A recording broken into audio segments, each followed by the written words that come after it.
Jste unavení z přeplněných míst a toužíte po skutečné divočině? Zapomeňte na běžnou dovolenou. Tohle je Kanada a tady se pravidla píšou jinak.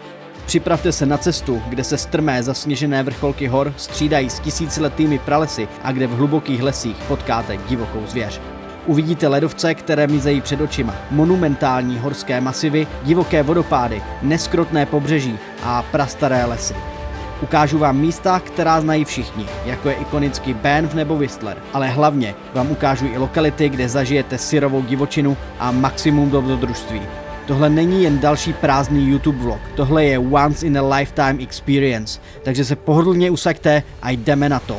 Zdar přátelé, tady Tommy, vítám vás u dalšího videa a zdravím vás z Vancouveru, z Britské Kolumbie, kde jsme včera přistáli. Tentokrát jsem v Kanadě jako průvodce a s naší skupinkou budeme cestovat následujících 12 dní západní Kanadou a v rámci tohohle videa bych vám chtěl ukázat, co všechno se tady dá za tu dobu stihnout. Takže pojďme rovnou na to. Naše první zastávka je Lynn Canyon, kde nahlédnete do nefalšovaného deštného pralesa přímo ve Vancouveru. Jakmile vstoupíte do lesa mezi obrovské cedry a jedle, tak nebudete věřit, že jste vlastně ve městě a všude kolem vás bude jenom zeleň a klid. Centrem dění je vysutý most houpající se 50 metrů nad kanionem a nabízí výhledy na divokou řeku hluboko pod vámi. Kolem kanionu vede pohodová stezka a celý okruh zvládnete zhruba za hodinu a půl. Přesunuli jsme se na Granville Island, což je další místo, které tady ve Vancouveru máme v itineráři a doporučuji ho navštívit hlavně těm z vás, kteří máte rádi trhy, ale především street food. Granville Island je poloostrov, kam se dostanete buď autem nebo vodním taxi. Centrem všeho dění je public market. Nebudete věřit, kolik barev, vůní a chutí se vejde do jedné haly. Od čerstvého masa a uzenin z okolních farem až po místní pečivo, sýry a hromady ovoce. Je to ráj pro každého, kdo rád jí a ochutnává. Ale Granville Island není jen o jídle. Celé to místo má takovou uměleckou industriální atmosféru. Najdete tu spoustu malých galerií, dílen a ateliérů, kde si můžete koupit originální kousky. Dejte si kávu, sedněte si na lavičku, dívejte se na mrakodrapy v downtownu a jen tak nasávejte tu přístavní pohodičku. Je to ideální místo, kde se na chvíli zastavit a navnímat tebe města. Přesunuli jsme se do Stanley Parku, což je údajně jeden z těch vůbec nejkrásnějších parků v celé Severní Americe. Nenajdete tady žádné botanické zahrady, nic podobného, protože krása tady toho parku spočívá v tom, že to je v podstatě kus původního lesa, který je napojený víceméně na centrum města, takže stačí ujít pár kroků a jste najednou obklopení krásnou panenskou přírodou. Bonus je ten, že celý tenhle park je navržený tak, abyste tady dal aktivně trávit volný čas, takže lidi tady jezdí na kole, chodí tady běhat, jezdí na kolečkových bruslích a tak dále. My jsme si tady dali takovou delší procházku, už jsme na cestě skoro 2 hodiny, prošli jsme si tu nejznámější trasu, která se jmenuje Seawall, vede kolem pobřeží a jsou tam nějaké pláže, kde se dá i koupat, když je venku dostatečně teplo. A teďka už se středem lesoparku vracíme zpátky k autu a jdeme se podívat na to, jak vypadá večerní centrum Vancouveru. Dorazili jsme do centra Vancouveru a za mě tohle je úplně nejslabší část celé té cesty, ale máme tu v itineráři, tak jsme se tady zašli podívat a v podstatě tady nic není zajímavého. Jo? Jsou tady nějaké mrakodrapy, pro někoho to být zajímavé může.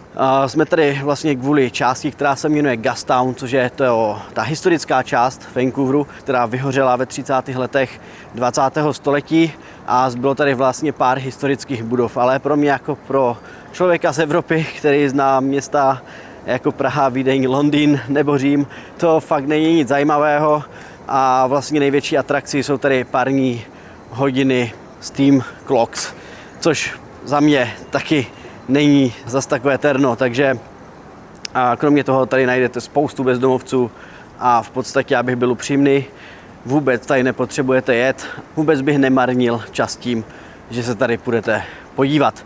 Takže jdeme zpátky na hotel a pokračujeme zítra.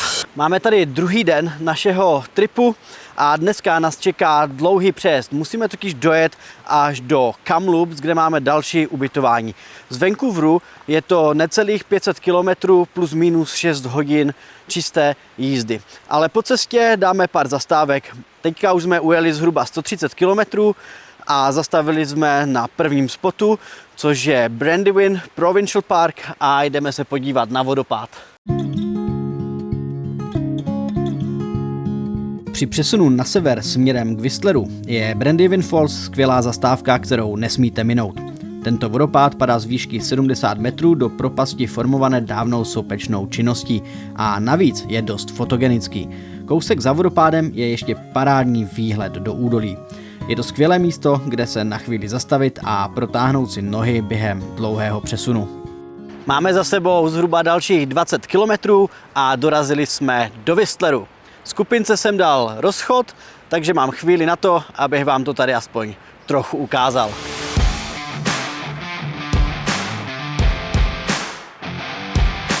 Whistler není jen tak ledajaké horské městečko. Tohle je místo, které v roce 2010 hostilo zimní olympijské hry a ta sportovní atmosféra je tu pořádně cítit. V létě je Whistler meka pro bikery. Najdete tu světově proslulý bike park s lanovkami a desítkami kilometrů tratí. I když nejezdíte, stačí sednout lanovku, vyjet na vrchol a užít si epické výhledy. Whistler má prostě takovou tu dokonalou kanadskou atmosféru. Aktivní, světovou, ale zároveň neuvěřitelně pohodovou. Z Whistleru jsme popojeli zhruba 30 minut a děláme další zastávku. Jdeme se podívat na další vodopád. Tenhle se jmenuje Niagara Falls. Z parkoviště tam a zpátky jsou to 3 kilometry, takže zase úplná pohodička. Jde se tady hezky po pěšince, pěkně nad řekou a na konci by nás měl čekat docela masivní vodopád. Takže se mají ho mrknout a pak už budeme pokračovat na další místo.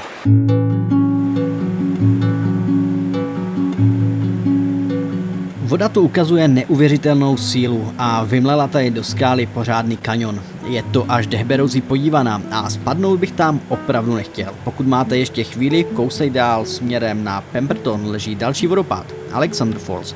Dojedete tam autem a vyhlídka je prakticky hned u silnice.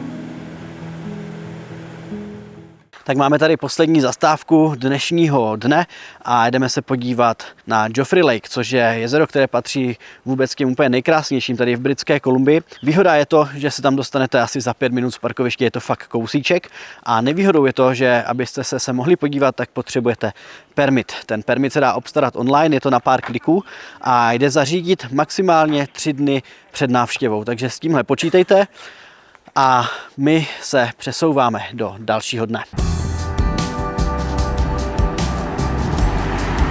Horská část cesty do Kamloops je nádherná, takže jsme nakonec udělali ještě pár zastávek a vychutnali si to parádní počasí. Za zastávku určitě stojí například Duffy Lake, kde jsou tyhle typicky kanadské scenérie. Jako bonus tady můžete potkat grizzlyho, který se bude procházet na cestě přímo vedle vašeho auta. Dneska máme takový tranzitní den. Vyjeli jsme z Kamloops, kde jsme strávili minulou noc, a jedeme až do Valemontu, což už jsou v podstatě kanadské Rockies. A dneska máme v plánu navštívit vlastně jenom jedno místo, ale to místo je takový ukrytý poklad, protože málo kdo o něm ví, málo kdo tady jezdí. Jmenuje se to tady Wells Gray Provincial Park a tenhle Provincial Park vás neosídní žádnou epickou krajinou, nejsou tady vysoké hory, ale jsou tady podle mě úplně ty nejkrásnější vodopády z celé Kanady. A jelikož už jsem tady párkrát byl a už jsem to tady pořádně zdokumentoval, to video nikdy nevyšlo, tak vám teďka pustím nějaké záběry a něco víc vám k tomu povím.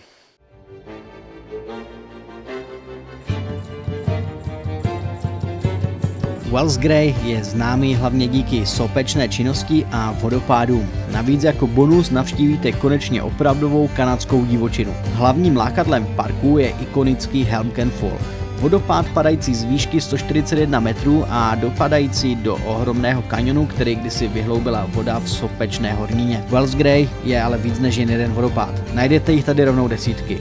Hned u vjezdu vás uvítá Spahat Falls, kde voda padá do nádherně tvarovaného kanionu. Stejně úžasné jsou i Dawson Falls, kterým se pro jejich tvar a šířku přezdívá Malé Niagary.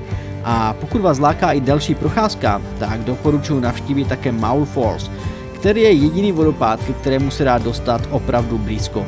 Jestli chcete vidět výhled na celý park, tak se musíte zastavit na rozhledně, která nabízí výhledy do všech světových stran. Na rozdíl od těch nejslavnějších parků tady zažijete tu opravdu nefalšovanou divočinu. Je tu minimum lidí, žádné davy a to vám dovolí opravdu se zastavit a nadechnout. Ten ohromný klid, který tady panuje, je něco, co se dnes už jenom těžko hledá. Je to ideální místo, kde se ztratit a užít si nedotčenou kanadskou přírodu.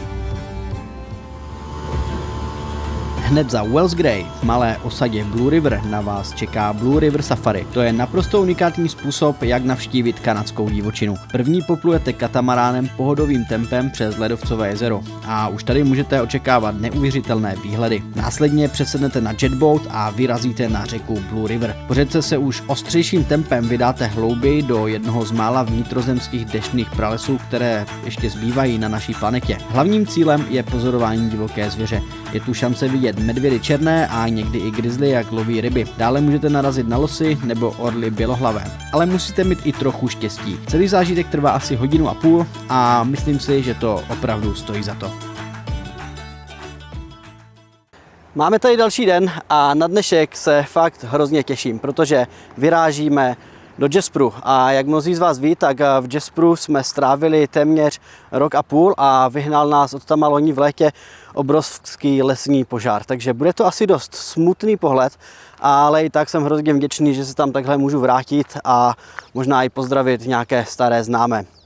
Každopádně první zastávku děláme u Mount Robson, což je nejvyšší hora kanadských Rockies. Měří 3954 metrů a pohled na ní je fakt jako impozantní. Navíc tady teďka začínají i rozkvétat lupiny a celé dokupy to tvoří výhled jako z pohlednice. Takže pokud tady pojedete, Mount Robson je must do a teďka už se pojďme přesunout do samotného Jasperu. Jo, je to husté, no. Myslím, že jsem z toho docela jako rozsah toho požáru je fakt jako brutální. Já jsem teda věděl, že to tady jako celé vyhořelo, ale takhle, když to člověk vidí, tak je mi z toho trošku úzko a brutál. Dorazili jsme k Athabasca Falls a musím říct, že tady to nevypadá tak hrozně. A vlastně kousek od tady toho vodopádu celý ten požár vznikl a rozšiřoval se dál směrem k Jasperu. Samozřejmě jsou tady ohořelé stromy a je tady docela dost, ale na druhou stranu je tady i hodně stromů, které vypadají, že vůbec nebyly zasaženy. Což nám dává naději, že budeme schopni najít i nějaké místa, které budou vypadat téměř tak dobře jako před samotným požárem. Takže Athabasca Falls pořád dobrý a my se jdeme podívat dál. Dorazili jsme k Pyramid Lake a mně se vrátila dobrá nálada, protože to vypadá, že požár se zastavil prostě na kraji města a za něj už nešel. Takže jak patří šalej, tak tady Pyramid Lake a Pyramid Island jsou úplně nedotčené a vypadá to tady úplně přesně stejně, jak si pamatuju. Prostě totální klid a krásné, úplně úžasné výhledy. Z Pyramid Lake jsme vyrazili na scénickou cestu Mulling Road, která je známá hlavně díky svým nádherným výhledům. A bohužel v první části té cesty je to úplně vypálené a tam se nachází jedna z hlavních turistických atrakcí Mulling Canyon. Takže ten je teďka bohužel zavřený a kdo ví, jestli ho vůbec někdy otevřou. My jsme si udělali ještě krátkou zastávku u Medicine Lake, kde je krásný výhled na jezero a okolní hory. A hlavním cílem bylo dojet úplně na konec této cesty, až tady k tomuto jezeru, které se jmenuje Mulling Lake. A tady naštěstí žádný požár nebyl, takže ty výhledy jsou tady pořád naprosto v pořádku. A hlavním důvodem, proč jsme se měli, je to, že se odsaď vyráží lodí na Spirit Island, což vřele doporučuji, protože tam můžete vidět jeden z těch úplně nejkrásnějších výhledů z celých kanadských Rockies. Ne-li úplně ten nejkrásnější. Mulling Road je známá taky díky tomu, že tady můžete poměrně často spatřit divoká zvířata. Mluvíme především o jelenech, losech, medvědech, muflonech nebo horských kozách.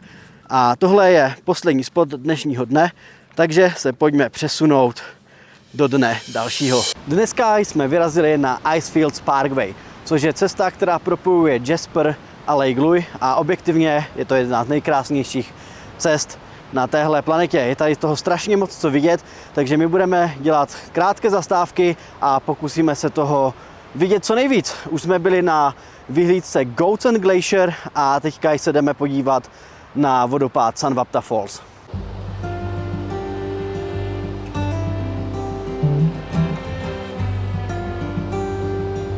Tento vodopád je za mě nejfotogeničtější z celé Kanady. Řeka tady obtéká malý ostrůvek a před ním je samotný vodopád. Celá scéna je díky tomu téměř dokonale symetrická. Rozhodně zde doporučuji zastavit, alespoň na tu fotku. Další zastávka Tangle Creek Falls.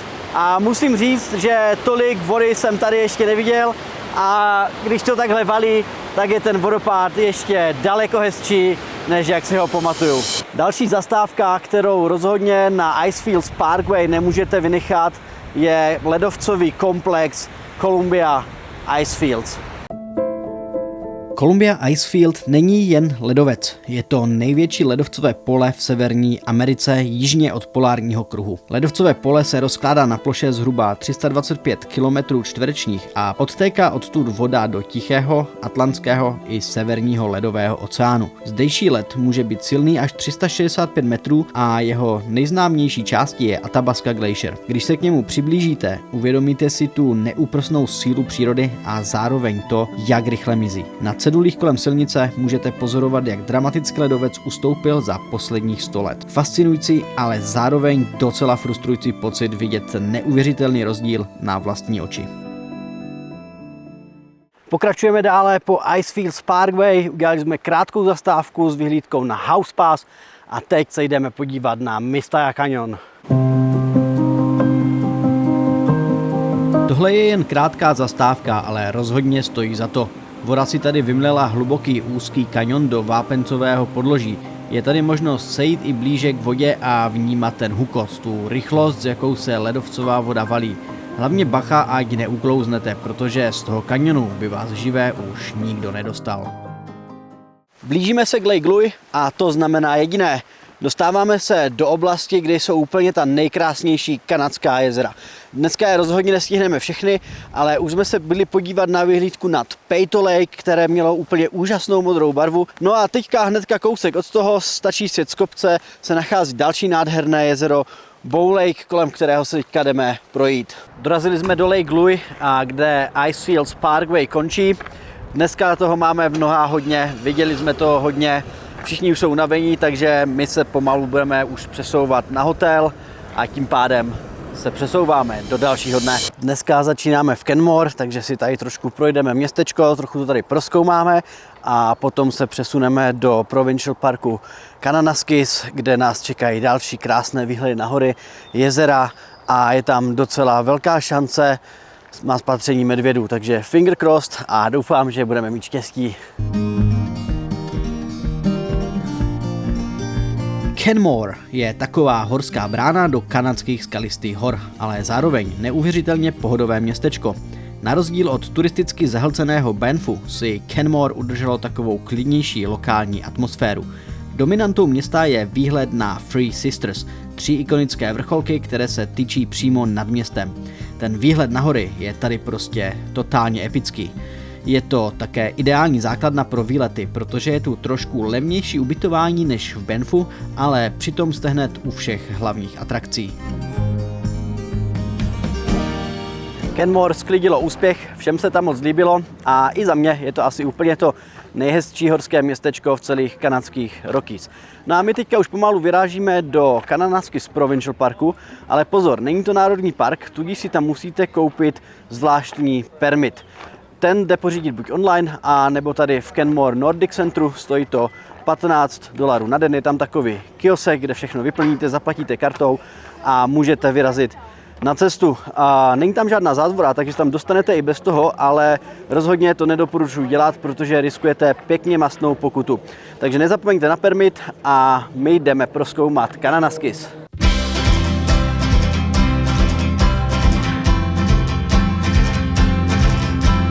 Kananaskis Country je pro spoustu lidí taková tajná perla skalistých hor, která často zůstává ve stínu slavného Banffu. Na Kananaskis je skvělé, že tu platí spíš pravidla divočiny. Místo davu turistů potkáte spíše divoká zvířata. Oblast je obrovská, plná jezer a horských průsmyků. Můžete se projít kolem Upper and Lower Kananaskis Lakes nebo se vydat na nějaký epický trek, kde budete mít vrcholky hor jen pro sebe. Ale pozor na medvědy, v Kananaskis je největší koncentrace medvědů grizzly mimo Aljašku. Tak zatím nám to vůbec nevychází podle plánu. A staly se nám dvě věci. Píchli jsme pneumatiku a v tom půjčeném autě nebyl nic vedák, takže jsme museli čekat vedle cesty, prostě modlit se, že nám někdo zastaví a pomůže, což se naštěstí stalo, ale zabili jsme tak skoro 2 hodiny a potom jsme chtěli jít na oběd do Kananaskis Village, která je z důvodu konání summitu G7 taky zavřená, takže nás tam nepustili a ani ta cesta, kde jsme chtěli jet podívat na ty medvědy, není dostupná, tak je zavřená kvůli toho summitu. Takže tenhle den nám, řekněme, nevyšel úplně podle plánu, ale pokud se tady vydáte vy, tak rozhodně Kananaskis doporučuji nevynechat. Není to tak známé jako Banff nebo Jasper, ale ty výhledy se tady tomu rozhodně jako vyrovnají a je tady daleko větší klid, je tady méně lidí, protože tady jezdí víceméně jenom jako lokálové. A kdybyste rádi hajkovali, tak jsou tady fakt nádherné hajky, které vám nabídnou jedny z těch úplně nejkrásnějších výhledů v celých Rockies, ale jenom je třeba počítat s tím, že ty hajky jsou tady dost náročné, takže nejsou to žádné procházky, ale spíš tvrdé výšlapy. No a teďka už se přesouváme do Calgary, skupinka se půjde podívat na vyhlídkovou věž a já musím jet na letiště vyměnit auto a to znamená, že se uvidíme zase zítra. Výměna auta proběhla úplně v pohodě, takže Ford Expedition je pryč a dále budeme pokračovat Chevroletem Suburban. No a teďka jsme už v Banffu, takže si půjdeme projít městečko, já se vám ho pokusím trochu představit a ukážu vám i nějaká hezká místa, která se nachází v jeho bezprostředním okolí. Takže pojďme rovnou na to. Banff je pravděpodobně to nejslavnější horské městečko v celé Kanadě. A to právem. I když je tady v sezóně fakt spousta lidí, tak atmosféra a kulisa jsou nepřekonatelné. Městečko je obklopené nádhernými vrcholky hor a úplně tady cítíte tu správnou horskou atmosféru. Najdete tu všechno, od obchodů a restaurací až po muzea a galerie. Je to ideální místo, kde se určitě chcete zdržet a jen tak nasávat tu atmosféru. A teď se pojďme podívat na to, co dělá okolí Banffu tak ikonickým. Hned u města jsou Vermilion Lakes, ideální místo na východ nebo západ slunce. Když je klidná hladina, zrcadlí ze ní Mount Randall. Fairmont Banff Springs. Tohle je historická dominanta. Hotel, který vypadá jako skotský zámek zasazený do hor. Hned nad městem je Mount Norquay Lookout. Super vyhlídka, kde se dostanete autem téměř až na vrchol a máte Banff jako na dlaní. Pár kilometrů z města máte Two Jacks Lake, klidné jezero, které je méně navštěvované. Navíc tady pořídíte perfektní fotky z Mount Randall v pozadí. Směrem na Lake Louise narazíte na Castle Mountain. Těsně před Lake Louise se nachází Moran's Curve, ostrá zatáčka železnice s řekou Bow a dramatickými vrcholy v pozadí. Ideální spot pro další parádní fotky. Dále tady máme Johnston Canyon a tenhle kanion prostě musíte vidět. Je to jedna z nejpopulárnějších a nejjednodušších procházek v celém národním parku. Jdete po vysutých hlávkách a stezkách připevněných přímo ke stěně kanionu a hluboko pod vámi hučí řeka. Kanion vás dovede ke spodním a horním vodopádům. K Upper Falls je to delší cesta, ale stojí to za to. Je to intenzivní, ale super dostupné místo, takže se připravte na davy turistů, ale ten zážitek ze stísněné divoké rokle je prostě fakt jedinečný. Z Banffu jsme se přesunuli do Lake Louise a jdeme se podívat na ta úplně nejznámější kanadská jezera. Takže jdeme na Moraine Lake a Lake Louise, ale abychom se na ty jezera mohli podívat, tak potřebujeme rezervaci. Rezervaci můžete vyřídit online na webových stránkách kanadských národních parků. Stojí to $8 za osobu, ale věřte mi, nebudete litovat. Každopádně tyhle 2 jezera rozhodně doporučuji nevynechat, protože patří opravdu úplně k těm nejkrásnějším. Především Moraine Lake je považováno za úplně to nejkrásnější jezero v celé Kanadě, možná i na světě. A pokud se tam chcete vypravit, tak sledujte datum, kdy se ty bookingy na ty jezera otevírají, protože v moment, kdy se to otevře, tak je to většinou během pár minut vybukované na úplně celou sezónu. Pokud by se vám to v ten den, kdy se rezervace otevře, nepodařilo, tak je možné zařídit last minute rezervaci. Ta se otevírá vždy každý den v 8 hodin ráno na odjezd v následujících 2 dnech. Takže dám příklad, pokud byste se chtěli dostat na jezera ve středu, tak v pondělí ráno musíte být v 8 hodin připraveni, klikat jako o život a pokud budete mít štěstí, tak na vás ještě zbyde místo, protože ty last minute rezervace, těch je velmi málo, je jich jenom omezené množství. No a jakmile máte svou rezervaci hotovou, tak stačí dojet do Lake Louise na parkoviště u lyžařského areálu, vyzvednout si svůj lístek a potom už jenom naskočit na jeden z autobusů, které neustále pendlují právě mezi lyžařským centrem Moraine Lake a Lake Louise. Bude tady hodně lidí, takže s tím určitě počítejte. Pokud byste se chtěli vyhnout davům, tak plánujte svoji rezervaci na začátek nebo konec sezóny. A ještě jeden tip, většina těch lidí se drží dole u těch jezer, takže když si někam vyšlápnete, tak je pravděpodobné, že k těm davům uniknete.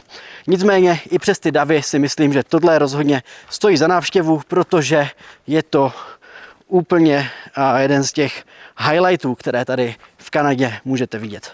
No a jelikož jsou tyto jezera naší dnešní poslední zastávkou, tak se uvidíme zase zítra. Máme tady další den a dnešek začínáme v Národním parku Yoho, konkrétně u Emerald Lake, což je další turisticky velmi oblíbené místo, takže opět připravte se na to, že tady budou davy lidí. Pokud byste se jim chtěli vyhnout, tak je ideální podle mě přijet na východ slunce, kdy je tady těch lidí úplně nejméně a další dobrá možnost je západ slunce, kde jich tady bude o něco víc, ale pořád daleko méně než přes den. Tohle jezero je známé především díky své emeraldové barvě a nabízí samozřejmě krásné výhledy, proto tady ti lidi jezdí. A kdybyste tady přijeli přes den a stejně se chtěli davům turistů vyhnout, tak není lepší možnost, než vyrazit na takový krátký okruh kolem jezera, který má zhruba 5 km a zabere vám to 1,5 hodiny a opět nabídne vám krásné výhledy.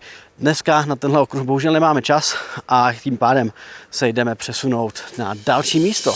Jen pár kilometrů od Emerald Lake děláme další zastávku. Jmenuje se to tady Natural Bridge a jedná se v podstatě o vodopád, který vyhloubil díru do skály. Tím pádem tam vznikl takový přírodní most a ten vodopád padá přímo pod tím. Dneska je tady hodně vody, takže to má ještě o to větší kouzlo. Tady tuhle zastávku rozhodně doporučuji navštívit, je to jenom pár minut a my pokračujeme na další krásný vodopád. Vítejte u Takakka Fall!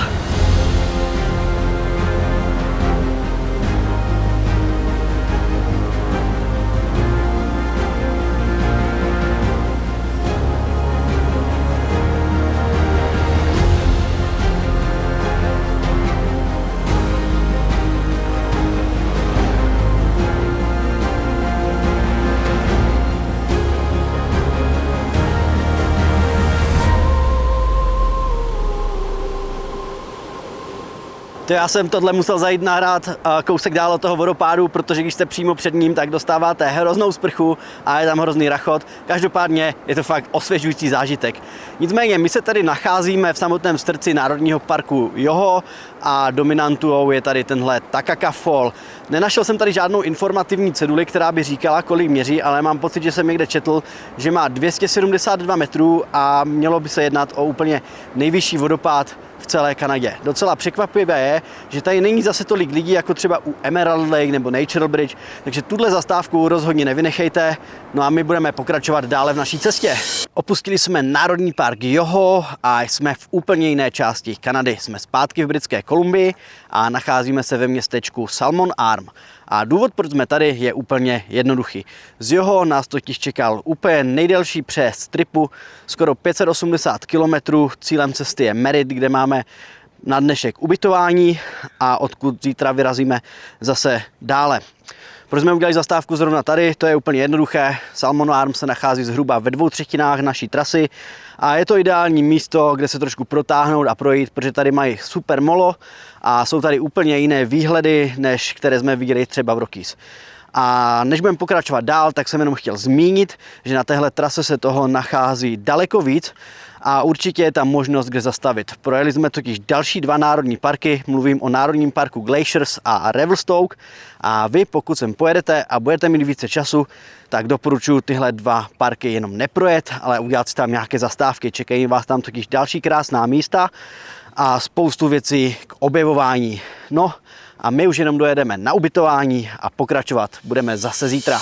Hned ráno nás čekal téměř 300 kilometrový přejezd z Meritu do Vancouveru, kde jsme se nalodili na trajekt, který nás převezl na Vancouver Island. Přijeli jsme až pozdě odpoledne, takže toho dneska už moc nestihneme, ale jedno místo přece jenom navštívíme. Dorazili jsme do Macmillan Provincial Parku, který je v podstatě takovým klenotem celého ostrova.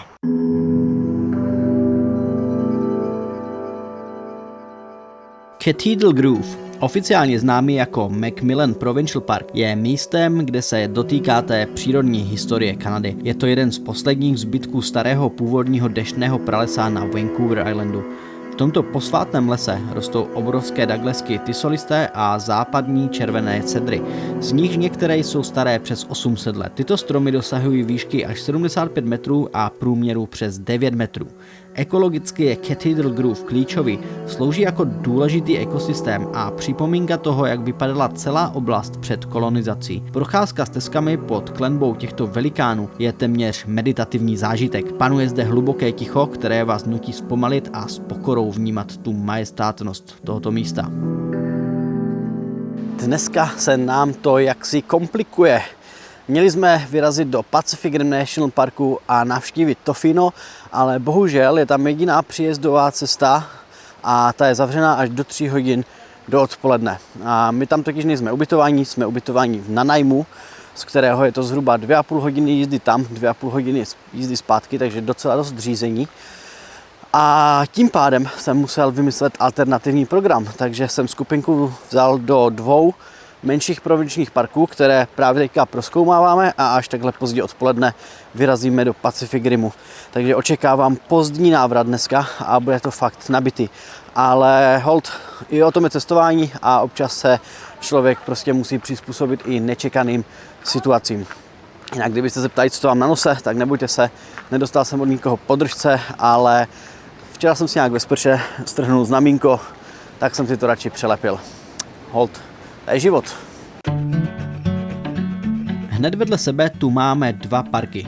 Englishman River Falls a Little Qualicum Falls. Jsou si hodně podobné, ale oba stojí za zastávku. Englishman River Falls vás dostane hlubokým kanionem, kterým teče řeka, na které jsou 2 vodopády. Je to skvělé místo, kde si můžete protáhnout nohy a v létě je to taky vhodné na koupání, takže si nezapomeňte plavky. Jen kousek dál je Little Qualicum Falls. Tady je kanion ještě dramatičtější a kolem něj vede stezka, kde vás čekají další vodopády. Je to taková krátká, ale pěkná procházka. Prostě ideální alternativa, pokud vám zavřou cestu do Pacific Rim National Parku. Cestu nakonec ve 3 opravdu otevřeli, takže jsme se přesunuli na západní pobřeží ostrova a dorazili jsme do národního parku Pacific Rim. No a teďka vám to tady konečně můžu trochu ukázat.